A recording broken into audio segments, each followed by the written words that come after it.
Hello friends, जैसे कि हम सभी जानते हैं कि आपका जो एग्ज़ाम है सीटेट का वो 7 जुलाई को है। तो हम लोग जो सीटेट एसएसटी का पेपर 2 है उसका हम लोग जो प्रीवियस ईयर क्वेश्चन है उसको डेली करते हैं। तो उसी में आज हमारा ये 7 नंबर वीडियो है। हमने 6 वीडियो पहले अपलोड कर चुका है। अगर अभी तक आपने नहीं देखा है जाकर उसको देख लीजिएगा। आज हमारा ये वीडियो नंबर 7 है, जिसमें हम लोग आज कुछ क्वेश्चन देखेंगे जो आपके एग्जाम के लिए बहुत ज़्यादा इंपॉर्टेंट है। ठीक है, मेरे सामने पहला क्वेश्चन है। क्वेश्चन आपके सामने है, देखिएगा। इसमें बोला जा रहा है क्वेश्चन में, देखिए क्वेश्चन जो बोल रहा है उसमें बोला है भारतीय संविधान में कई ऐसे प्रावधान जोड़े गए जो कानून पर आधारित शासन की स्थापना के लिए जरूरी थी। देखिए ये जो बात बोला गया है इससे जुड़ा हुआ हमारे सामने 4 ऑप्शन है, उनमें से पूछ रहा है कौन सा ऑप्शन सही है। ठीक है, देखिए पहला जो ऑप्शन उसको पढ़ते हैं उसमें बोला गया है कानून के शासन का मतलब है कि सभी कानून देश के सभी नागरिकों पर समान रूप से लागू होते हैं। ठीक है, फिर हमारा दूसरा ऑप्शन है हमारा कानून धर्म, जाति और लिंग के आधार पर लोगों के बीच कोई भेदभाव नहीं करता है। तीसरा है भारतीय संविधान में कानून के शासन का प्रावधान ब्रिटेन के संविधान से लिया गया है। देखिए इसका है, फिर इसमें 4 ऑप्शन है, इस पूछा कौन सही है कौन गलत है। ठीक है, देखिए हम सभी जानते हैं जो हमारा संविधान है, ठीक है, उसमें बोला गया है कि जो हमारे देश के जितने भी लोग हैं यानी जितने भी नागरिक हैं उन सभी को समान अधिकार है। ठीक है, उनके ऊपर जो भी कानून के शासन है वो समान रूप से लागू होंगे, यानी किसी में भेदभाव नहीं किया जाएगा। इसलिए आपका ये पहला सही है।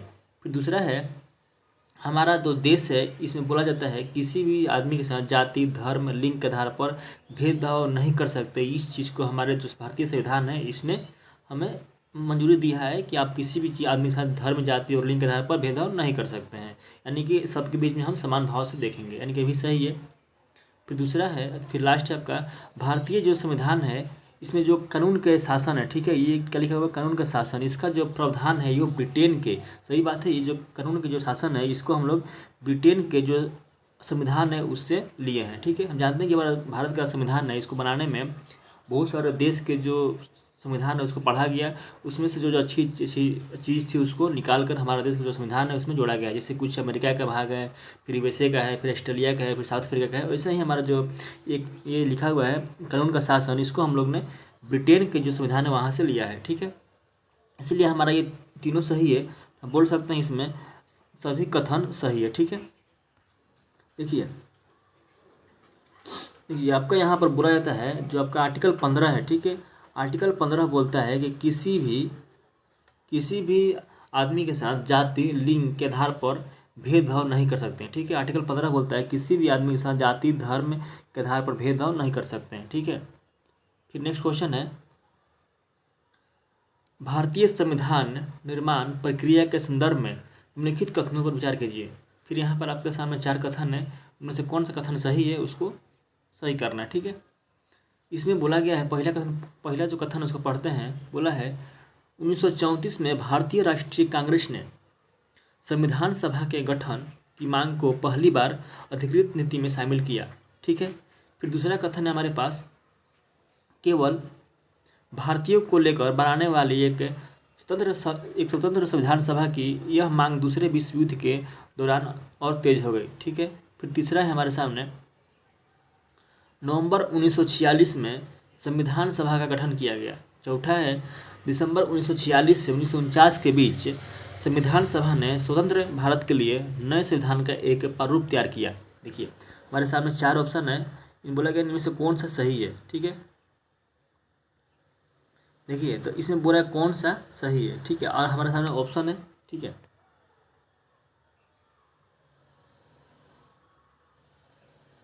तो हम इसमें बोल सकते हैं कि जो देखिए जो भारतीय राष्ट्रीय कांग्रेस है उसने 1934 में, ठीक है, 1934 में उसने पहली बार संविधान सभा के लिए गठन की मांग को अधिकृत नीति में शामिल किया था। ठीक है, ये तो बात सही है।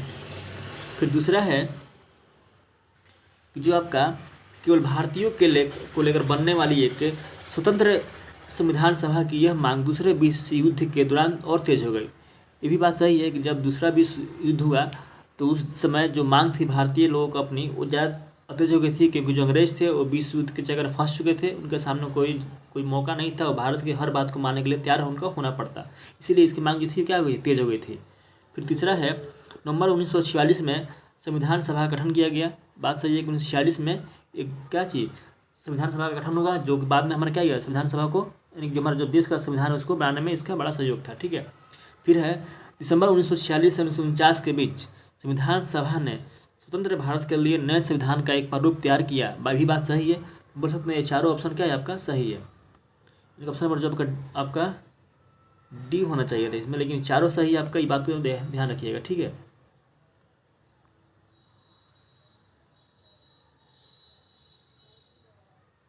ठीक है। ठीक है, इसमें आपका चारों सही है। ठीक है। फिर हम आते हैं अपना नेक्स्ट क्वेश्चन पर। देखिए आपसे ऑप्शन में कुछ गलत है, लेकिन इसमें आपका यहाँ पर चारों सही होना चाहिए। ठीक है, एक और 2 3 चारों सही होना चाहिए। ठीक है, चारों आपका ऑप्शन क्या है सही है। ठीक है। फिर आते हैं हम नेक्स्ट क्वेश्चन पर। इसमें बोला गया है मौलिक अधिकार के संदर्भ में निम्नलिखित कथनों पर विचार करें। ठीक है, जो फंडामेंटल राइट है, ठीक है, उसके बारे में कथन है, उस पर हम बात करनी है, क्या कथन सही है क्या कथन गलत है। आपको एग्जाम में ऐसे ही क्वेश्चन आएंगे जिसमें आपको कथन दे दिया जाएगा और बोलेगा इस कथन में कौन सा कथन सही है कौन सा कथन गलत है। ठीक है, आपको कथन को पढ़ना ध्यान से और बताना है कौन सा कथन सही है कौन सा कथन गलत है। देखिए यहाँ पर भी ऐसा ही है, कौन सा कथन सही है क्या गलत है बताना है। ठीक है। देखिए तो हम बात करते हैं इसमें। तो बोला गया पहला कथन आपका न्यायपालिका को मौलिक अधिकार का संरक्षक कहा जाता है। ठीक है। फिर उसके बाद दूसरा है कथन मौलिक अधिकार सामाजिक मानसिक विकास में सहायक है। ठीक है। फिर आपका तीसरा है मौलिक अधिकार प्रत्येक व्यक्ति को उपलब्ध है। देखिए तो इसमें बोला गया है कि जो न्यायपालिका है वो मौलिक अधिकार का संरक्षक है। ये बात हमारा सही है कि जो न्यायपालिका है यानी जो आपका जुडिशरी सिस्टम है, ठीक है, कोर्ट वोट है, जो हमारा जो मौलिक अधिकार के बारे में कोई भी गलती होता है यानी इसका जब भी हमारा क्या होता है हनन होता है, कोई हमसे छीनता है तो हम जाकर कहाँ पर कोर्ट में इसके बारे में अपील कर सकते हैं। इसलिए हमारा जो न्यायपालिका है हमारा मौलिक अधिकार का क्या है संरक्षक यानी कि उसका देख रेख करता है। ठीक है, ताकि कोई हमसे ये चीज़ को छीन न सके। फिर बोला गया है जो मौलिक अधिकार है क्या है, जो आपका मौलिक अधिकार है इसमें बोला गया है कि ये सामाजिक मानसिक विकास में सहायक है। बात सही है कि अगर हमारे पास मौलिक अधिकार रहेगा तो हमारा जो सामाजिक विकास है अच्छी से होगा, हमारा जो मानसिक विकास है वो भी अच्छे से होगा, यानी कि ये भी सही है। फिर बोला गया है कि जो मौलिक अधिकार है वो प्रत्येक व्यक्ति को उपलब्ध है। देखिए जो मौलिक अधिकार है प्रत्येक व्यक्ति को उपलब्ध नहीं है, मौलिक अधिकार उसी को उपलब्ध है जो भारत के स्थायी निवासी हैं। ठीक है, जो भारत में रहते हैं, जो मतलब बाहर से आए हैं उनके लिए ये नहीं है, इसीलिए हम इसको नहीं बोल सकते हैं। तो आपका जो ऑप्शन नंबर 1 और 2 है वो सही होगा, यानी कि 1 और 2 सही है। ठीक है। फिर आते हैं हम नेक्स्ट पर। इसमें बोला गया है आपका जलियांवाला बाग जो हत्याकांड की घटना थी वो कब घटित हुई थी। ठीक है। देखिए जो जलियांवाला बाग हत्याकांड थी ये आपका क्यों हुआ, तो पहले इसको जानते हैं।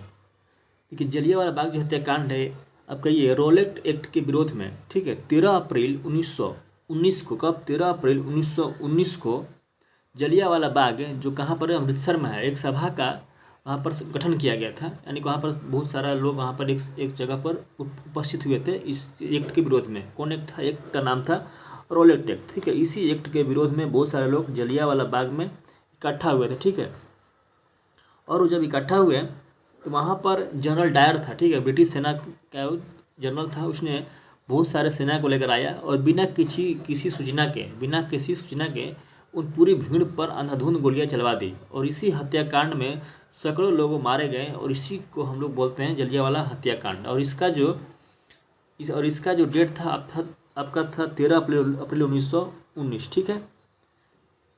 ठीक है, फिर आते हैं नेक्स्ट क्वेश्चन पर। इसमें बोला गया है निम्नलिखित में से किसे राष्ट्रीय पार्टी का दर्जा प्राप्त है। हमारे सामने 4 पार्टी है, इन्हें बोला गया है कौन सा ऐसा पार्टी है जिनको राष्ट्रीय पार्टी का दर्जा प्राप्त है। देखिए फिलहाल जो भारत देश है इसमें अभी तक 6 ऐसे पार्टी हैं जिनको राष्ट्रीय पार्टी का दर्जा प्राप्त है। ठीक है, अभी तक फिलहाल में 6 राष्ट्रीय पार्टी हैं भारत में। इन्हें बोला गया कौन से हैं, ठीक है, जिनको क्या राष्ट्रीय पार्टी का दर्जा प्राप्त है। ठीक है, देखिए देखिए अब जो आपका 6 पार्टी उसका नाम बोल रहे हैं, इन 6 पार्टी को आपको राष्ट्रीय पार्टी का दर्जा प्राप्त है। अगर इनमें से जो नाम नहीं होगा वो गलत हो जाएगा। देखिए पहला आपका बीजेपी है, बीजेपी का आपका राष्ट्रीय पार्टी है। फिर आपका कांग्रेस है, ये भी कांग्रेस का राष्ट्रीय पार्टी है, ठीक है। फिर आपका बीएसपी है, ठीक है। बहुजन समाजवादी पार्टी है, ये भी आपका क्या है, राष्ट्रीय पार्टी है। फिर आपका कम्युनिस्ट पार्टी ऑफ इंडिया, ठीक है।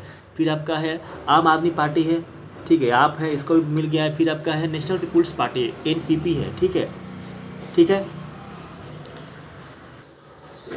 देखिए तो हम लोग यहाँ देखा था कि आपका कांग्रेस भी क्या है, आपका राष्ट्रीय पार्टी है, ठीक है। और यहाँ पर आपका कम्युनिस्ट पार्टी ऑफ इंडिया, ये भी आपका क्या है, राष्ट्रीय पार्टी है।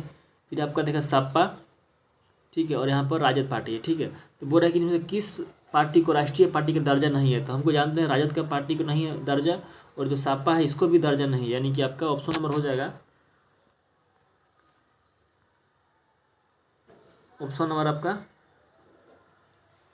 राष्ट्रीय पार्टी का दर्जा प्राप्त है, सॉरी यहाँ पर लिखा हुआ राष्ट्रीय पार्टी का दर्जा प्राप्त है, यानी कि आपका 1 को प्राप्त है, 2 प्राप्त है, इसको और इसको प्राप्त नहीं है। तो यहाँ पर आपका ऑप्शन नंबर 1 और 2 सही हो जाएगा, यानी कि 1 और 2 सही है, ठीक है। फिर हमारा नेक्स्ट क्वेश्चन है, भारतीय राज्य व्यवस्था के संदर्भ में, ठीक है, भारतीय राज्य व्यवस्था के संदर्भ में निम्नलिखित कथनों पर विचार करें। कुछ कथन है, उन पर बात करना है कि क्या यह भारतीय राज्य व्यवस्था के बारे में सही बोलते हैं। देखिए तो पहला जो है बोला गया है, संसद में केवल राज्यसभा और लोकसभा होती है। देखिए संसद में केवल राज्यसभा और लोकसभा होती है, पहला कथन है, ठीक है। फिर दूसरा कथन है, प्रधानमंत्री, ठीक है, प्रधानमंत्री लोकसभा में सत्ताधारी दल का मुखिया होता है, ठीक है, ये तो सही है। जो पीएम होता है वो कौन बनता है, जिसका ज़्यादा क्या होगा, लोकसभा में सीटें होगी, क्या बनेगा, पीएम बनेगा, ठीक है, यानी कि ये सही है। फिर है, कार्यपालिका का चुनाव कराना लोकसभा का महत्वपूर्ण कार्य है। देखिए जो आपका कार्यपालिका का चुनाव है वो लोकसभा ही कराता है, ठीक है, यानी कि भी सही है। देखिए इसमें बोला गया है, संसद में केवल राज्यसभा और लोकसभा होती है। देखिए संसद आपका राज्यसभा, लोकसभा और राष्ट्रपति, ठीक है, तीनों से मिलकर बनती है, इसीलिए ये कथन गलत है, ठीक है। आपका सिर्फ 2 और 3 सही, ऑप्शन नंबर आपका ए जो होगा सही हो जाएगा।